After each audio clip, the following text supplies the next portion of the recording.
Assalamualaikum warahmatullahi wabarakatuh. Perkenalkan saya Nadia Febrianti dengan NIM 20217113 dari tingkat 1C Keperawatan Stikesepsi Tangerang.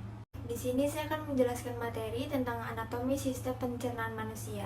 Sebelum kita mempelajari tentang sistem pencernaan, maka kita harus tahu dulu nih, apa sih sistem pencernaan itu? Nah, ini sistem pencernaan. Pengertian dari sistem pencernaan itu sendiri yaitu menghaluskan atau memecah makanan yang masuk ke mulut kita menjadi zat-zat yang lebih sederhana dengan bantuan enzim pencernaan dan gigi, dengan tujuan untuk mengubah makanan menjadi sari-sari makanan, kemudian akan diserap oleh pembuluh darah. Itulah pengertian dari sistem pencernaan. Selanjutnya, ada dua jenis sistem pencernaan. Yang pertama, sistem pencernaan mekanik. Pengertian dari sistem pencernaan mekanik adalah pencernaan yang mengubah makanan yang tadinya kasar kemudian menjadi halus dengan bantuan gigi dan otot-otot pada lambung. Kemudian, pencernaan mekanik ini terjadi di mulut dan lambung.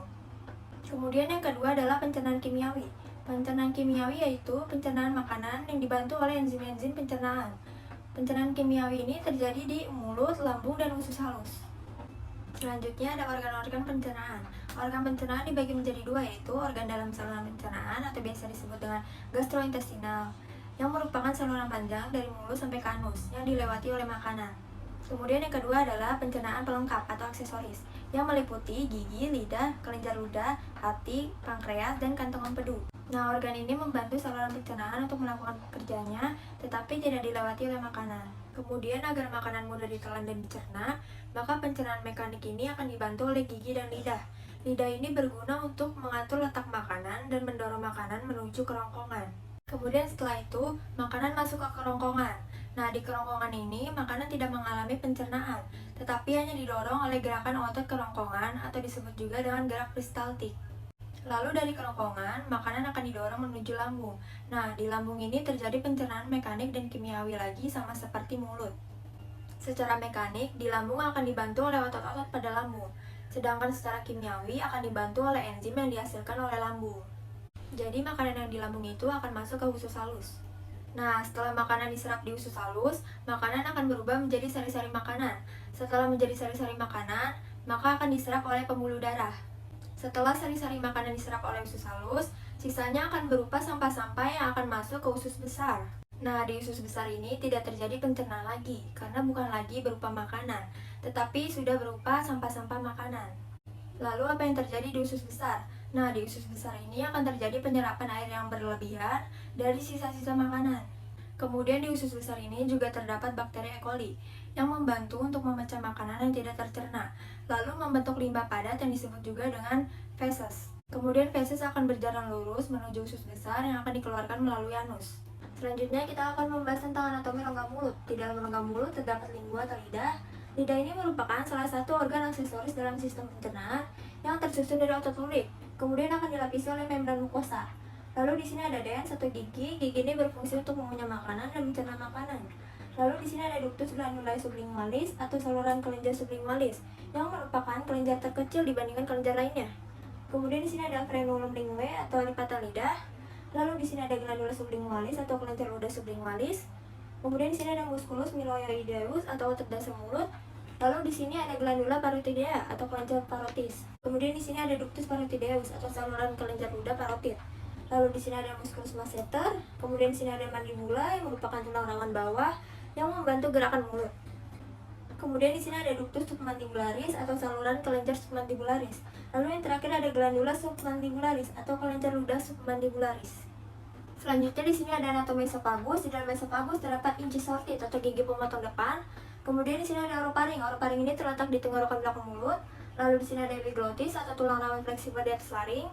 Kemudian di sini ada piriform rectus atau tulang rawan tiroid yang merupakan batasan terbawah dari tulang rawan laring. Kemudian di sini ada tiroid cartilage atau tulang rawan tiroid. Kemudian di sini ada cricoid cartilage atau tulang rawan cricoid. Lalu di sini ada cricopharyngeus muscle atau otot yang terletak di esofagus. Kemudian di sini ada trakea. Lalu di sini ada aorta atau pembuluh darah arteri yang besar. Kemudian di bagian sini ada left main bronchus atau bronchus kiri. Lalu di sini ada diafragma. Kemudian di sini ada fundus of stomach. Dan yang terakhir ada di sini cardiac part of stomach.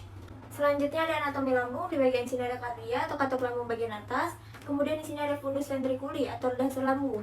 Lalu di sini ada esophagus. Kemudian di sini ada musculus longitudinalis. atau otot yang memanjang pada lambung. Lalu di sini ada musculus circular atau otot yang melingkar pada lambung. Lalu di sini ada musculus obliquus atau otot yang menyamping pada lambung. Lalu di sini ada curvatura minor gastis atau lengkung kecil pada lambung. Kemudian di sini ada pylorus atau muara lambung. Kemudian di sini ada serosa atau jaringan ikat pelapis luar. Lalu di sini ada corpus atau badan lambung. Kemudian di sini ada rugae mucosa atau otot selaput lendir pada lambung. Lalu di sini ada curvatura major gastis atau lengkung besar pada lambung. Kemudian di sini ada antrum pyloricum atau rongga melebar pada lambung. Kemudian di sini ada canalis pyloricum atau saluran muara lambung. Dan di sini ada sphincter pyloricus atau katup lambung bagian bawah. Kemudian yang terakhir ada duodeni atau usus 12 jari. Nah, selanjutnya ada anatomi kantong padu dan pankreas. Di bagian pankreas terdapat vesica velea atau kantong padu. Lalu di sini ada ductus hepaticus dextra atau sinistra atau disebut dengan sel hati bagian kiri dan kanan. Lalu di sini ada mukosa pankreas. Kemudian di sini ada ductus hepaticus communis. Selanjutnya di sini ada ductus choledochus atau saluran empedu distal. Dan yang di sini ada ductus cysticus atau saluran empedu proksimal. Kemudian di sini ada duodeni atau usus 12 jari. Kemudian yang di sini ada hepatopankreatik atau saluran ke hati dan pankreas. Lalu yang di sini ada papila duodenal atau tonjolan bulat pada saluran empedu. Kemudian yang di sini ada pankreas, lalu di sini jejunum atau usus halus kosong. Kemudian yang terakhir ada ductus pancreaticus atau saluran pankreas. Sekarang kita masuk ke anatomi usus halus. Usus halus ini merupakan tempat uraian penyerapan zat gizi dari makanan. Usus halus ini memiliki panjang sekitar 6 meter dan dengan diameter 2,5 cm. Kemudian usus halus ini terbagi menjadi 3 bagian. Yang pertama ada duodenum, letaknya di sini. Duodenum ini adalah usus 12 jari. Duodenum ini merupakan bagian terpendek dari usus yang memiliki panjang kurang lebih 20-25 cm. Lalu yang kedua ada jejunum. Jejunum ini adalah usus halus kosong. Jejunum ini merupakan bagian usus halus setelah duodenum. Jejunum ini memiliki panjang kurang lebih 2,8 meter. Lalu yang ketiga ada ileum atau usus penyerapan. Ileum ini terletak di sini. Ileum ini merupakan bagian terakhir dari usus halus dan memiliki panjang sekitar 2-4 meter. Ileum ini terletak setelah duodenum dan jejunum. Lalu di bagian sini ada large intestine atau letak usus besar. Kemudian yang terakhir ada rektum. Rektum ini merupakan bagian bawah dari usus besar dan memiliki panjang sekitar 15 cm. Rektum ini terhubung dengan kolon sigmoid. Selanjutnya yang terakhir ada anatomi usus besar. Usus besar ini merupakan organ yang mengelilingi rongga perut. Organ ini disebut juga dengan kolon yang memanjang dari sekum sampai ke anus. Sekum ini merupakan kantong yang menghubungkan ileum dengan kolon. Kolon ini terdiri dari 4 lapisan. Yang pertama ada mukosa, yang kedua ada submukosa, yang ketiga ada muscularis propria, dan yang keempat ada serosa. Bila direntangkan, usus besar ini memiliki panjang sekitar 1,5 meter. Lalu usus besar ini terbagi menjadi 4 saluran. Yang pertama ada kolon ascenden, yang kedua ada kolon transversum, yang ketiga ada kolom descenden, yang keempat ada kolom sigmoid. Lalu di dalam usus besar ini terdapat flexura lienalis coli, letaknya di sini. Flexura lienalis coli ini melekat pada diafragma.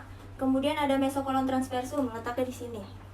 Mesokolon transversum ini merupakan otot yang mendorong untuk menempelnya kolon transversum. Kemudian di bagian sini ada appendicus epiploicae atau kantong kecil peritoneum yang berisi lemak, letaknya di bagian sini.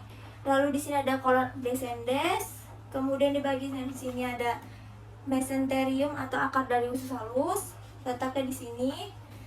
Selanjutnya ada taenia coli atau pita usus besar, letaknya di sini. Kemudian di bagian sini ada flexura hepatica coli, flexura coli sinestra atau lengkungan yang ada pada bagian atas kolon yang berada di perbatasan antara kolon transversum dan kolon descendens. Lalu di bagian sini ada kolon transversum atau usus besar yang melintang dari kiri dan kanan. Kemudian ada arteri mesenterica superior atau percabangan dari aorta abdominalis. Kemudian di bagian sini ada rektum atau bagian distal dari usus besar. Lalu di bagian sini ada canalis analis atau anus.